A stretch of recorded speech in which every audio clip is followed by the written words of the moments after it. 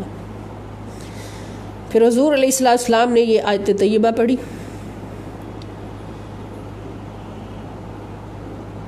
اور اس کے ساتھ علامہ قرطبی ایک واقعہ لکھتے ہیں کہ شہر واسط میں ایک تاجر رہتا تھا، اس نے اپنا گندم سے بھرا ہوا ایک جہاز بصرہ کی طرف بھیجا اور اپنے وہاں کے ایجنٹ کو لکھا کہ جس روز یہ جہاز بصرہ میں پہنچے اسی روز اس کو فروخت کر دو اور آنے والے دن کے لیے اسے بچا کر نہ رکھو۔ اتفاق ایسا ہوا کہ جس روز وہ جہاز پہنچا گندم کا بھاؤ گرا ہوا تھا۔ غلہ کے تاجروں نے اس ایجنٹ کو کہا کہ اگر تم ایک ہفتہ انتظار کر لو تو کئی گنا نفع زیادہ کماؤ گے۔ چنانچہ اس ایجنٹ نے ایک ہفتہ اس گندم کو فروخت نہ کیا، جبکہ مالک نے کہا تھا کہ اسی دن فروخت کر دینا۔ ان ایام میں بھاؤ تیز ہو گیا اور اس نے کئی گنا زیادہ نفع کمایا۔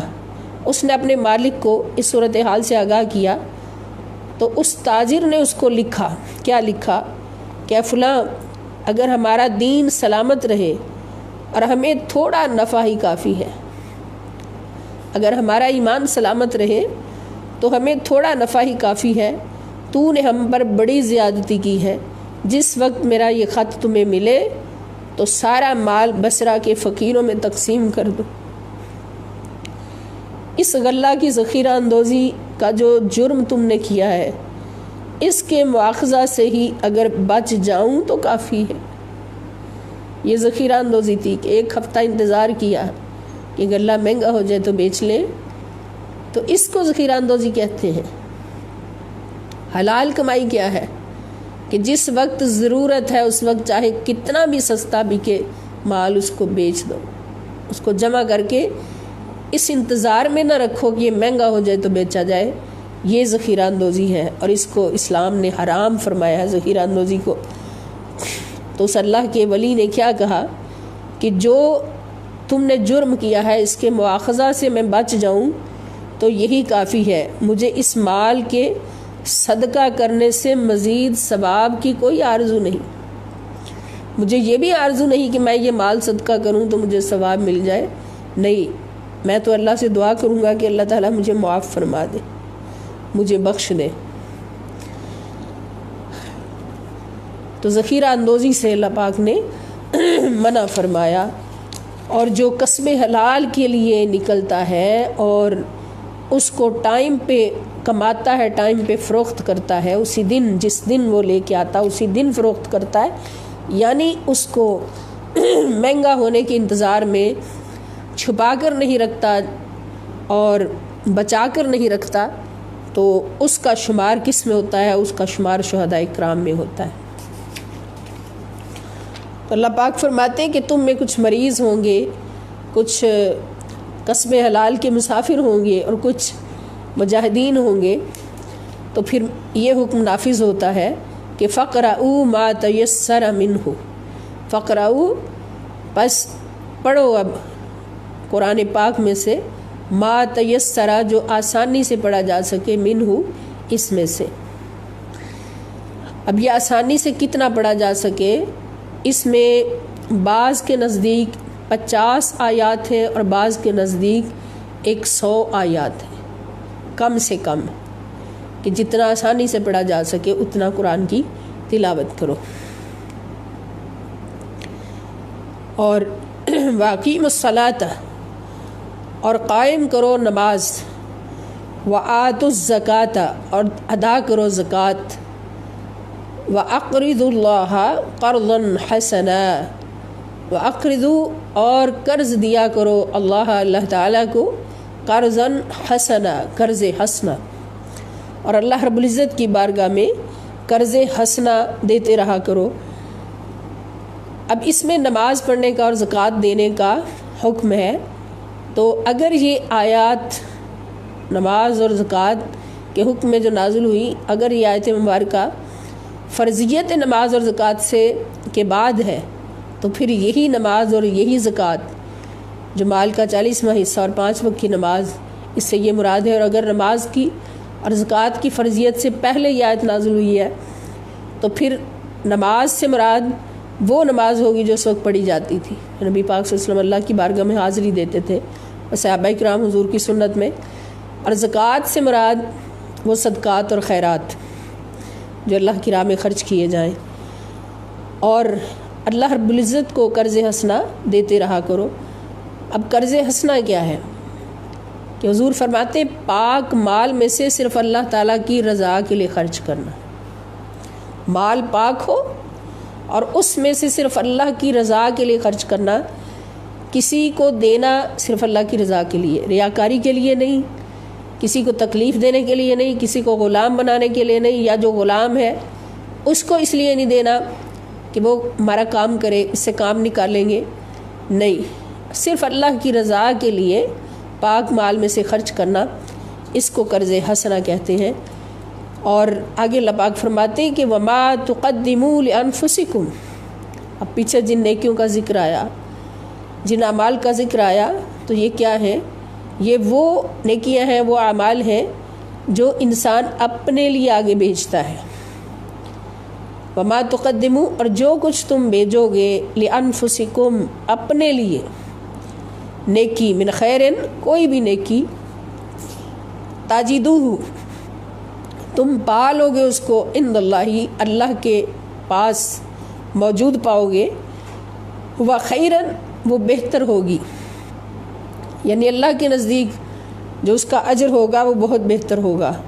اس لیے کسی سے اجر کی طلب میں نیکی نہ کرو، کسی کو دکھانے کے لیے نیکی نہ کرو، صرف اللہ کی رضا کے لیے، تو اس کا اجر پھر اللہ رب العزت کی بارگاہ اقدس میں جو ملے گا وہ بہت بہتر ہوگا، وَأَعْظَمَ أَجْرًا، اور بہت بڑا اجر ہوگا، وہ بہتر بھی ہوگا اور بہت بڑا اجر ہوگا۔